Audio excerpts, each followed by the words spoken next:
Assalamualaikum warahmatullahi wabarakatuh. Apa kabar hari ini? Semoga kita selalu dalam keadaan sehat dan senantiasa dirahmati Allah Subhanahu wa Ta'ala. Pada kali ini, kita akan mempelajari tentang peristiwa Fathu Makkah. Semoga dengan mempelajari peristiwa Fathu Makkah, kita akan dapat meneladani sikap-sikap terpuji Rasulullah dan dapat meningkatkan kecintaan kita terhadap Rasulullah Shallallahu Alaihi Wasallam.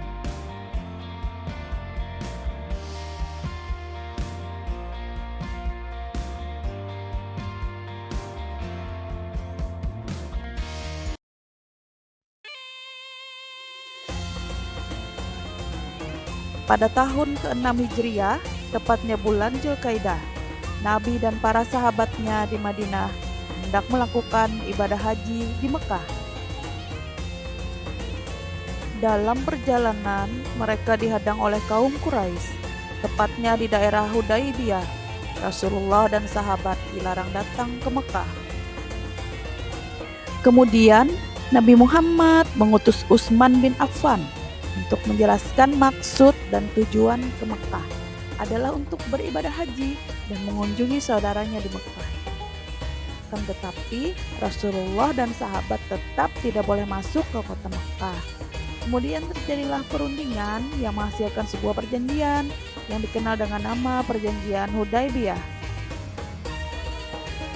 Isi dari Perjanjian Hudaybiyah: 1. Pengikut Nabi Muhammad tidak boleh menjalankan ibadah umroh pada tahun ini, namun boleh mengerjakan tahun depan dan waktunya tidak boleh lebih dari 3 hari.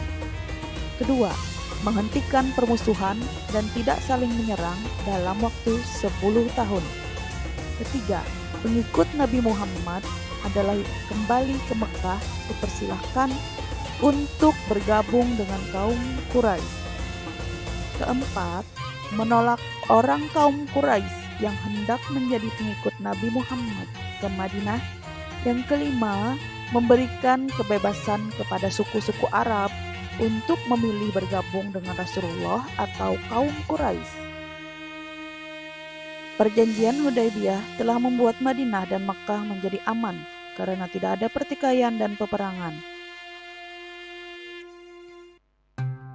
Tidak lama berselang, Perjanjian Hudaybiyah diingkari oleh kaum Quraisy. Kaum Quraisy membantu suku Bani Bakr menyerang suku Khuza'ah yang mengakibatkan korban jiwa. Sikap kaum Quraisy ini tentu saja melanggar perjanjian. Suku Khuza'ah mengadukan peristiwa ini kepada Rasulullah. Kemudian Rasulullah mengirim utusan kepada kaum Quraisy untuk menyelesaikannya secara damai. Rasulullah memberikan beberapa usulan untuk menyelesaikan permasalahan tersebut, yaitu 1. Orang kaum Quraisy Mekah segera menghentikan peperangan dengan suku Khuza'ah. Kedua, kerugian atas jatuhnya korban perang dari suku Khuza'ah harus diganti. Ketiga, membatalkan perjanjian Hudaybiyah yang telah disepakati. Rasulullah memberikan pilihan kepada kaum Quraisy dan akhirnya kaum Quraisy memilih membatalkan perjanjian Hudaybiyah.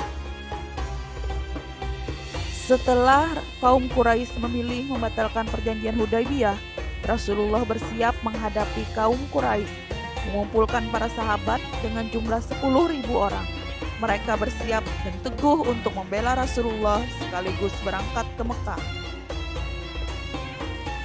Dalam keberangkatan menuju kota Mekah, Rasulullah membagi pasukan menjadi 4 bagian, yaitu bagian utara, selatan, barat, dan timur. Mereka masuk secara kompak sehingga terkepung dari segala penjuru. Rasulullah dan para sahabat memasuki kota Mekah dengan damai dan tenang, serta tidak ada kerusakan apapun. Peristiwa inilah yang disebut dengan Fathu Makkah, yaitu terbukanya kota Mekah untuk kaum muslimin. Setelah berhasil memasuki kota Mekah, Rasulullah dan para sahabat bertawaf sebagai bentuk penghormatan pada tempat ibadah, dan patung di sekitar Ka'bah dibersihkan sebagai usaha menghilangkan kemusyrikan. Dan dalam peristiwa Fathu Makkah, salah satu tokoh Quraisy yang memusuhi Nabi Muhammad SAW masuk Islam, yaitu Abu Sufyan. Setelah mengetahui peristiwa Fathu Makkah, ada beberapa perilaku terpuji dari Rasulullah yang bisa dipetik dari kisah tersebut, yaitu menepati janji, menebar kasih sayang, rendah hati, dan persaudaraan yang kuat. Demikianlah penjelasan tentang peristiwa Fathu Makkah. Semoga bermanfaat dan terima kasih.